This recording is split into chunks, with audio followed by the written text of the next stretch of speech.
I really fell in love with it as a kid. And I'm going back 69. Renato Laranja? Yes. His father was my first karate teacher. Yeah, I didn't know that. On 90th I knew he was Street. an instructor. Oh, my On God. 90th Street. I had just come from Cuba. Wow. I got beat up. In the head, I got hit in the head with a lunchbox. And my mom was like, enough is enough. Wow. I'm taking you to karate. It was all pretty much African-American. There was maybe a couple. I was the only Cuban kid, a couple Puerto Ricans. You had a fist on your fucking thing. Wow. He made you run the streets with your gi on barefoot in New York City. That's fucking crazy. That's amazing. And your friends would see you. And then when you went to school next day, like, hey, Mr. Karate Man, come on over here and teach us a move. Right. It was a different fucking world. Wow. I really got into it. I really liked the discipline. Yeah. He would make you fold your gi.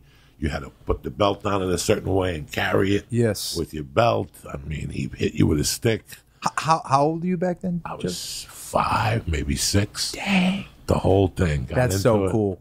And then I would just go on the weekends when I went to Catholic school. And then once I got out of Catholic school in the 5th grade, I went to Gushin Rue Karate. Yep. But the best thing about my neighborhood was, in North Bergen, was that there was a kid that went to Fujao Pai Kung Fu. There was a kid that went to Richard Bowe's Aikido. There was another guy that went to Judo down on 7th Street. So was this kid, Mario Diaz. He was a Chinese-Cuban kid. His father was a doctor. Not Diaz like my last name. D-I-E-Z. He was Cuban-Chinese. And he brought a lot of Kung Fu to the table. His father let us take over the basement. We were 12. Yeah. We used to go. Our whole life was putting money together to put equipment. So I had a newspaper route. You had a route. You worked at your father's liquor store. And our goal was every week to chip in and buy something different. So on Saturdays, it was Chinatown and Honda. Honda was a martial arts store. We'd go there and geek out. Wow. Like, wow, someday I'm going to have that Maki Rao or whatever the fuck you had a whole. Yeah, the board where you little punch. board. Yeah, So yeah. we'd do that. Then we went to Chinatown and bought all the stuff for the iron palm technique. That's so And great. we would put the mushu sauce on your hands and iron palm. And then we would, so each of us would teach, no mats. We weren't pussies. We did throws. You landed on the floor. That's just how life went. Martin Perez, his father was Batista's driver in Cuba. Wow. He's still my friend on Facebook. He was the judoka. He was good. So he would come in at night and teach us Masakaki, kakakaka. Bah! We would slam each other. So then after every night, somebody had something. That's so cool. So you guys were all cross-training before cross-training was a thing. So the Fujao Pai Kung Fu guy taught us the most beautifulest forms you ever saw in your life. All this shit, with your hands and the whole thing and balance. And we'd hold, what was that called? Not the crane. The crane stance. The crane, not exactly. the I was going to say the peacock. My daughter's got a little peacock. The crane. And then the end of the night was just like a jiu-jitsu class. Now it's time to see what you got. Wow. And we would spar. And it started out, because we were all raised on the point system. The point system was from the neck to the stomach. Right. That's it. Anything else you got disqualified for. Did you wear helmets and stuff or no? No. This is Jersey. There's no helmets. Okay? There's no helmets. That's why I quit hockey, because they played street hockey with no helmet.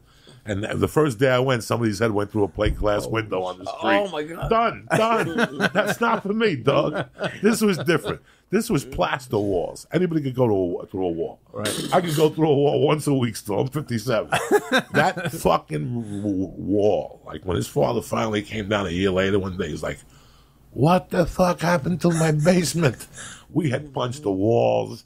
Heads had been gone through walls. There was blood on the walls. That's amazing. Like I said, we would sit. You would do your homework.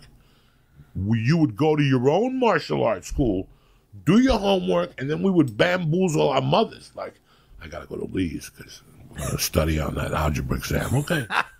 All of us. And we'd sneak the fucking gi. You snuck the gi in your book bag. Or you threw it out in the daytime. You put it in the garbage, and then you went out and took it. And we would fight to the death till 10 o'clock and then talk for a half hour, And that was what we did as kids. We never, not one of us, ever got into a fist fight. We loved each other. Right. The highest belt guy was a kid named something Cologne. I have never seen him again. His whole living room was filled with 6-foot trophies. Remember in those days they give you those big trophies? his whole living room. Glenn Colon, Puerto Rican kid. He was like, in those days, he was like the Chuck Liddell of Hudson County. He could go into any martial arts school, not pay, and they enjoyed him coming in because, and he was still like a white belt in Tang Soo Do. He was a purple belt in this. He was a black. He went to a different school every day. It was crazy. Wow.